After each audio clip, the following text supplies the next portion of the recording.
Bonsoir, désolé de poster si tard.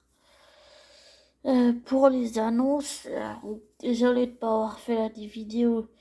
Ces temps-ci, je travaille beaucoup sur mon livre. Ah, et merci d'être 251 abonnés, si je me trompe pas, j'espère. Pas grave, je peux toujours me tromper. L'erreur est humaine.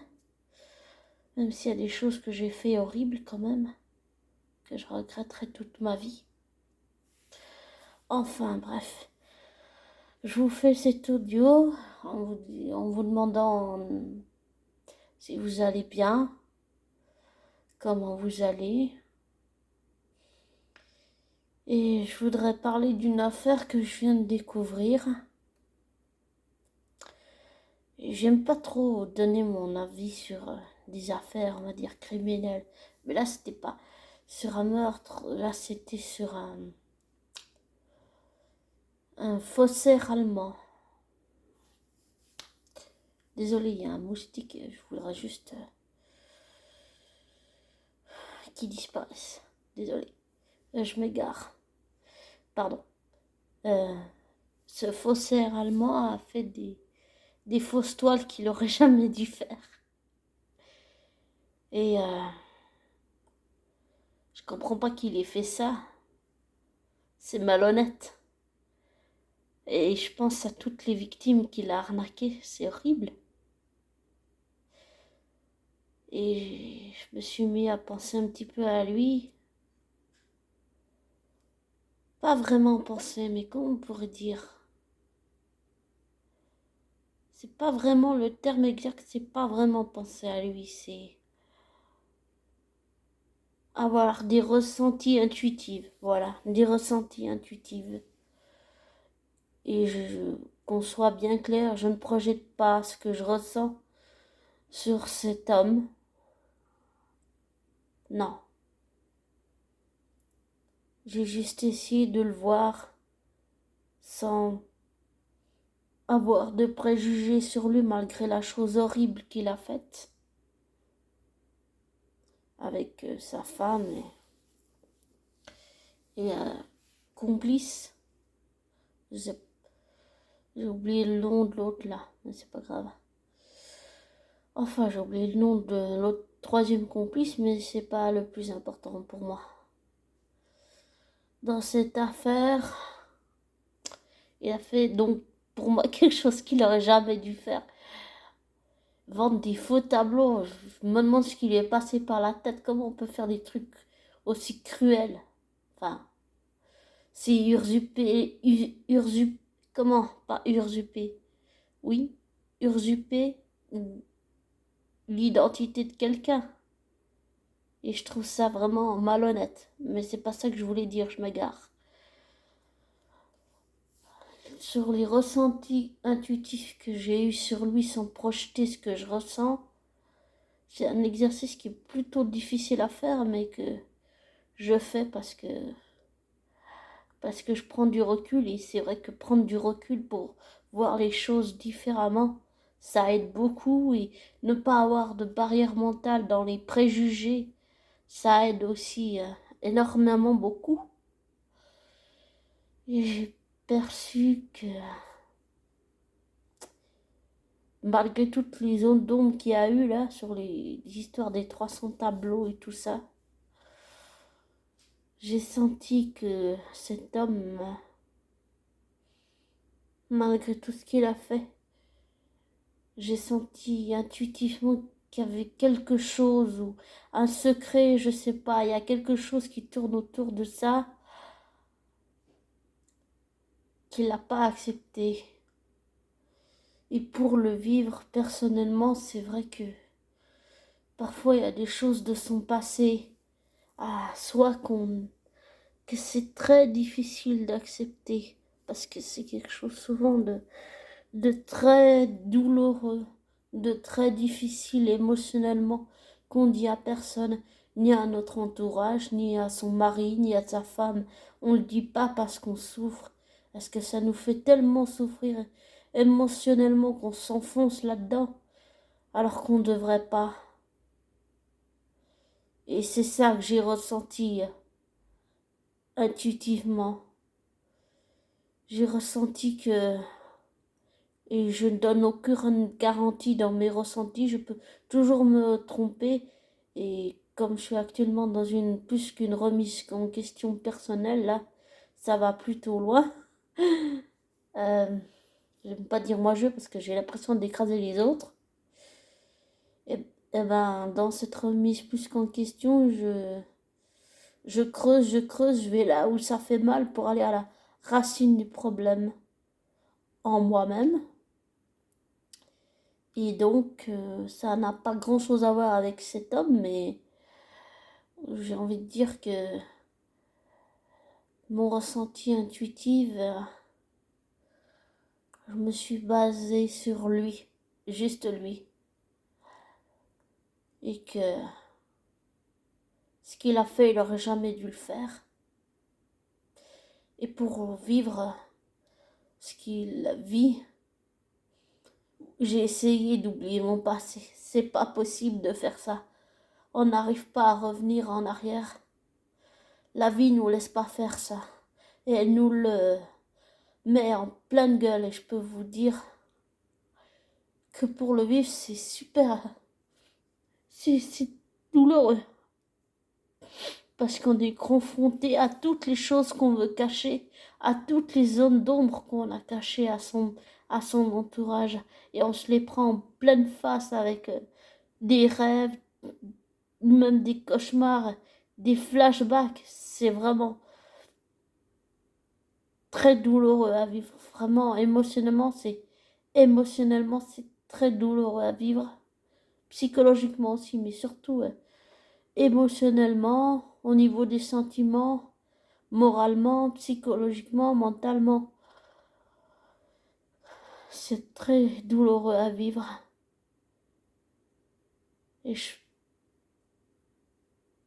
intuitivement, j'ai senti qu'il n'était pas prêt à parler de sa vraie histoire parce que pour Wolfgang, c'est quelque chose de très douloureux.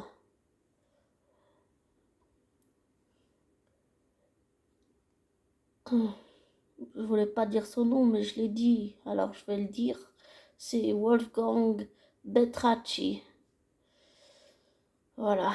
Mais c'était involontaire, je l'ai dit sans. Et mon ressenti intuitif, même si j'aime pas dire. J'aime pas être prétentieux, j'essaye de pas l'être parce que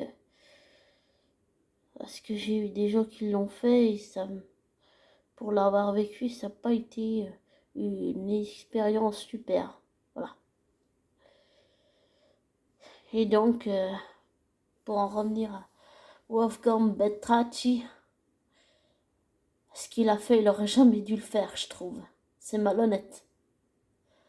Mais je dois dire qu'avec toutes les choses horribles que j'ai faites, je suis mal placée pour dire ça aussi.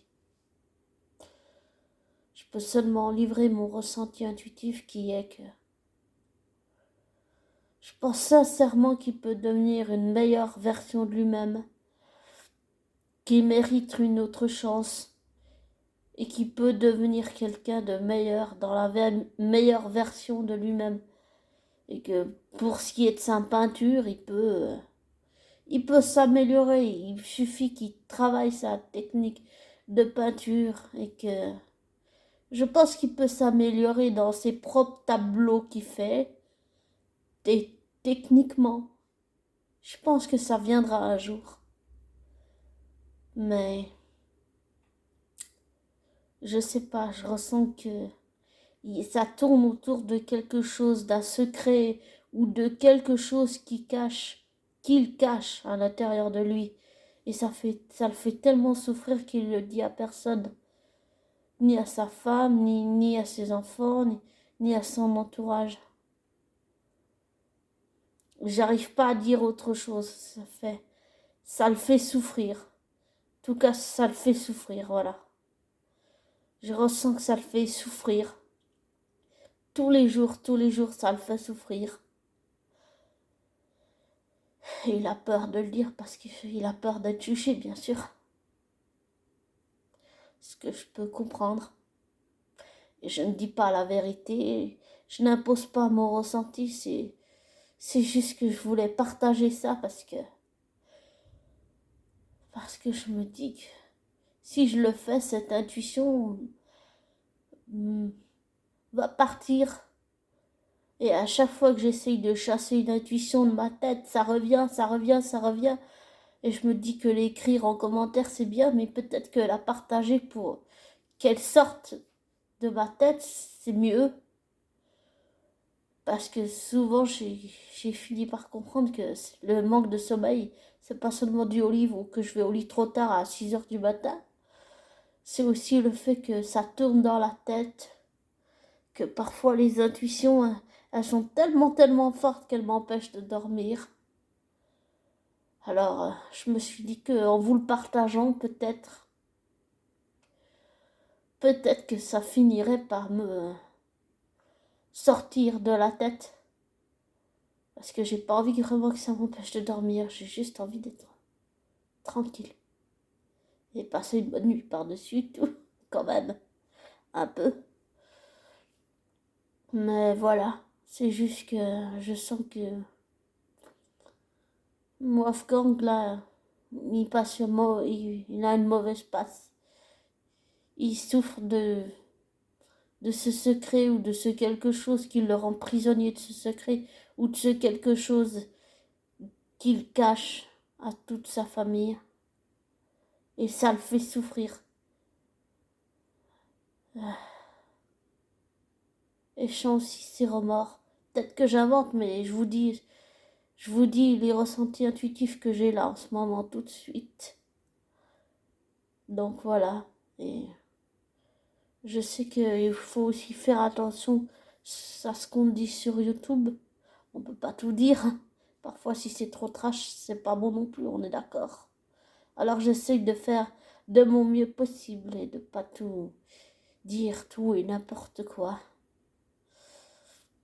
Et j'essaye d'appliquer certains conseils qu'on m'a donnés d'une certaine façon. Mais pour en revenir à Wolfgang Betracci, je sens que oui, il souffre émotionnellement, il souffre beaucoup. Et j'espère qu'il réussira à se libérer. Et j'espère qu'il décrochera un rôle. Je le verrai bien être un super flic, un peu torturé. Bon, qui réussit à trouver, j'allais dire, la piste des criminels dans les dossiers ou sur les pistes qui travaillent, dans des séries télé internationales, mais je le verrais bien faire ça. Peut-être que ça pourrait peut-être l'aider à dépasser ce secret ou ce quelque chose. Enfin, voilà, ce quelque chose qui a l'air de le dépasser complètement. Voilà, c'est que un ressenti, c'est que une intuition intuitive, ce n'est pas certainement pas la vérité. La vérité, je sais pas, on verra. Le temps le dira. Et je pense que si Wolfgang ne veut pas parler de son histoire personnelle, pour le moment, c'est que à cause de cette chose ou ce truc douloureux qu'il vit, ça le fait tellement souffrir qu'il veut pas en parler, même en médias, et que c'est trop douloureux, c'est trop difficile, c'est beaucoup trop dur pour lui. Il est pas prêt. Et j'espère que un jour il le fera. Il le fera. Oui, mais il le fera bien sûr. Mais qu'il le fera surtout le plus important quand on se libère d'un secret ou de quelque chose ou qu'on veut partager quelque chose.